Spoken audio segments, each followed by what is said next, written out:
So welcome back, everybody. This is Paul again, and today I'm going to talk a little more about esoteric science and esoteric psychology. And a little bit of introduction in case you haven't seen any of my other videos. I started learning how to meditate when I was around 20 years old, and I was very diligent about it for some years in the early days. And I have had a lot of really powerful experiences over the years that it's really not very helpful to talk about personal experiences so much, because my own experience of meditation and life and understanding is unique to me, and what's the point here is that each of us has to have our own direct experience and knowledge and understanding for ourselves, because our individual life path here as it unfolds, let's say there might be many flowers in the field, and they're all similar, but each one has a certain different timing or a certain different unfoldment process and so on. So today I'm going to talk again about the link between our awareness and the unmanifest and the manifest, because as I've discussed in some of the other videos, that if we have a neutral perception in which we perhaps not even using our physical senses much, but the composite intelligence, awareness, energy system that we live in, we're just like a pool of water walking in some skin, and some bones.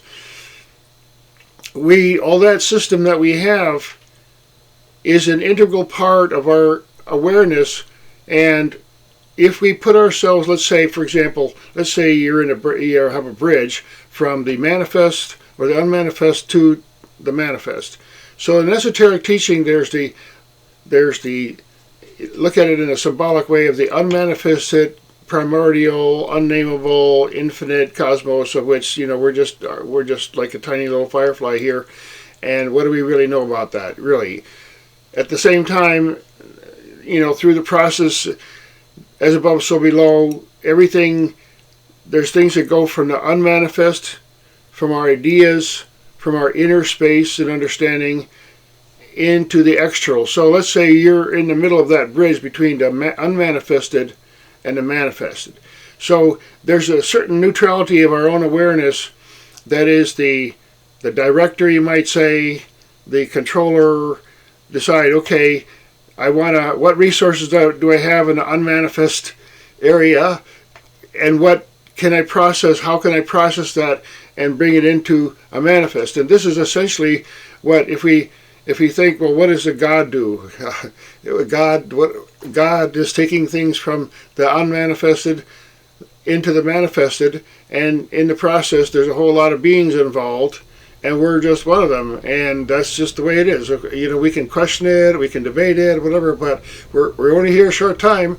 So the point is to try to get into that situation of our awareness that is in that neutral observation place, and using the collective of our total being, energy fields, whatever you call them, the synthesis of our existence, to grasp and understand and bring things from the unmanifest to the manifest. So again, physical space, we talk about that, like if you impose esoterically, there's an empty space, let's say, the void, you might say, and into that space you put, say, like a great pyramid or something, and now that form, because of the way it's constructed, the geometry in which it's constructed, the orientation to the energy fields on the planet, and the way that the stone works together, and all the elements of that particular thing are intruded, you might say, into the emptiness, or into, now we have something that's come from the unmanifested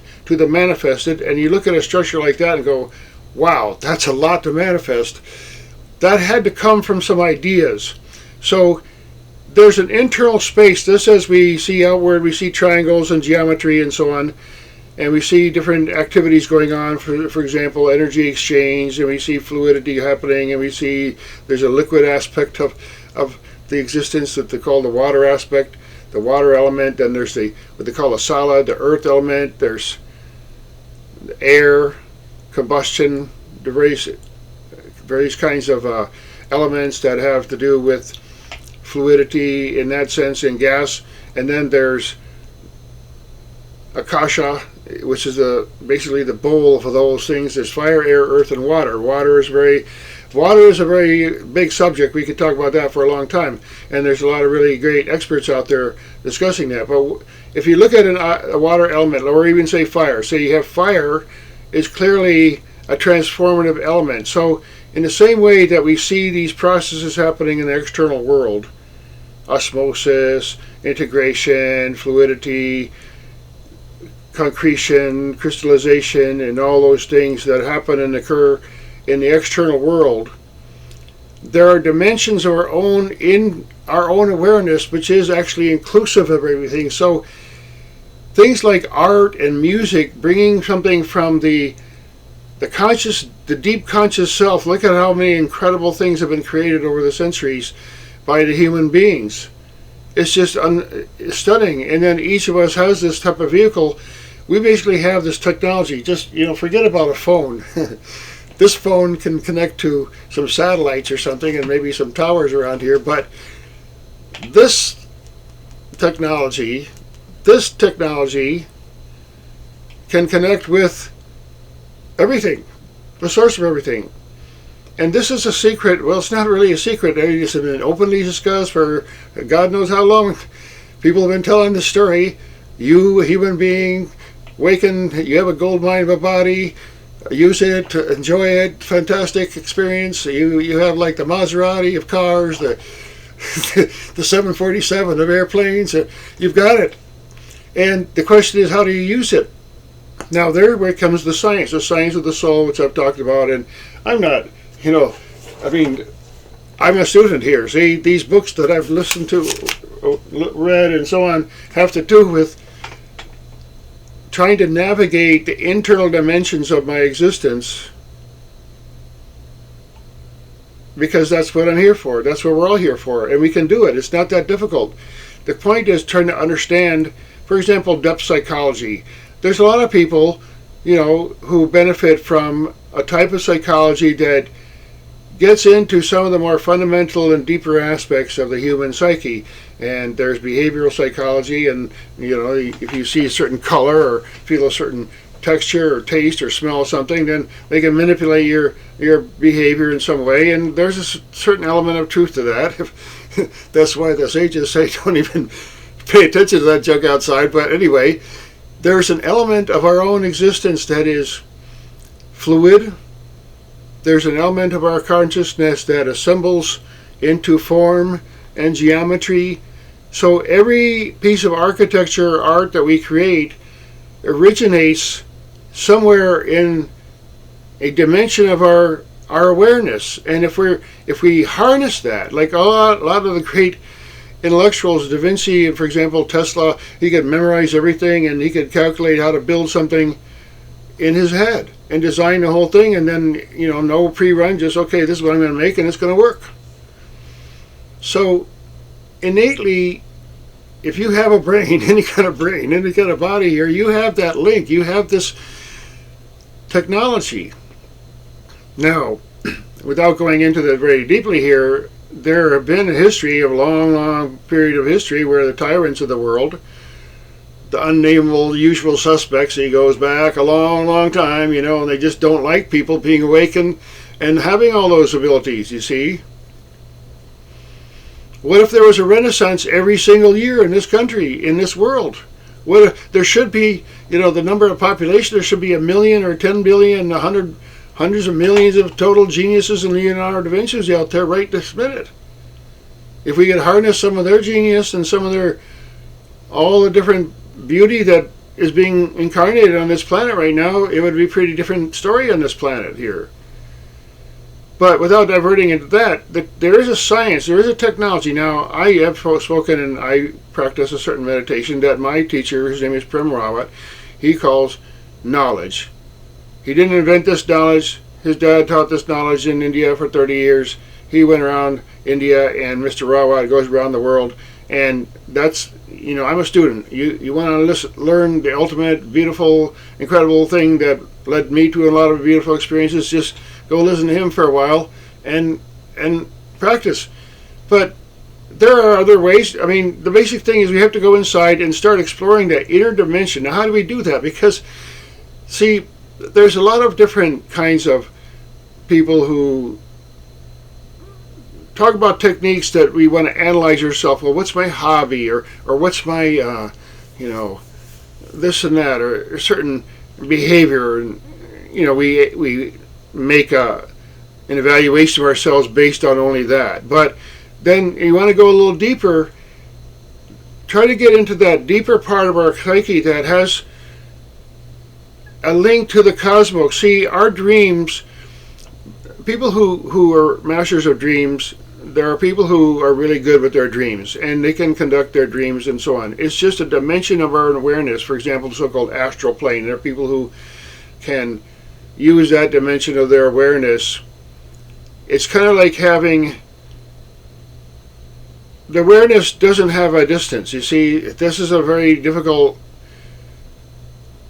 mystical process, because really the initiation that a teacher will give you is just for, at least for a short time, you have an experience of your own being. That, for example, the rider and the horse. Okay, people go along their life and they just born and they feel like they're riding on this horse, and the horse is running away with them, and they got to just always control it, and they're always like at the mercy of this horse. But having a direct experience, for even like a near-death experience, or out-of-body experience, or dream experience, or meditative experience, or an awareness awakens that there's a lot more to our consciousness than just this body, and we are the rider on the horse.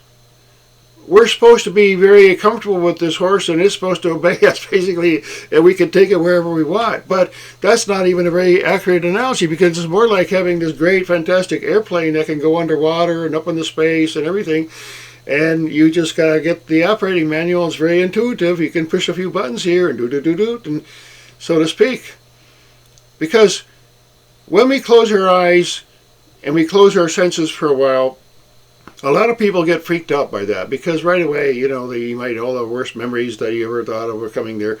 So the thing is that sometimes when we go inside, and it's a scary thing, because maybe we've experienced trauma in our life, and in a very conscious way, there are people who've experienced trauma so much for a lot of different reasons and methods, but whatever, they carry a certain closeness and a certain pain and a certain shell, you might say, that they don't want to open that door to go in and feel the rest of their existence. And see, there's a thing in depth psychology and esoteric teachings of the science of the soul that you have the dweller on the threshold, they call it. Like, okay, it's a symbolic thing that all the different accumulated habits and whatever negatives and dark shadow things that are going on in our life, that basically we've created them, most of them, but that burden, or that,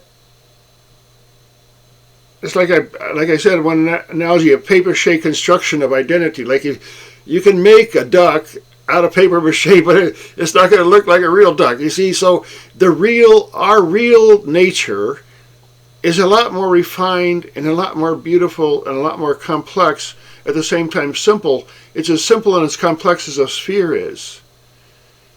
I mean, there's no way to get on a sphere and see there's only one sphere. There's a wholeness. So there's a wholeness of our own being that's incorruptible, but it's not the physical part. There's another part of our being that, again, bringing back to a teacher, will help someone have that experience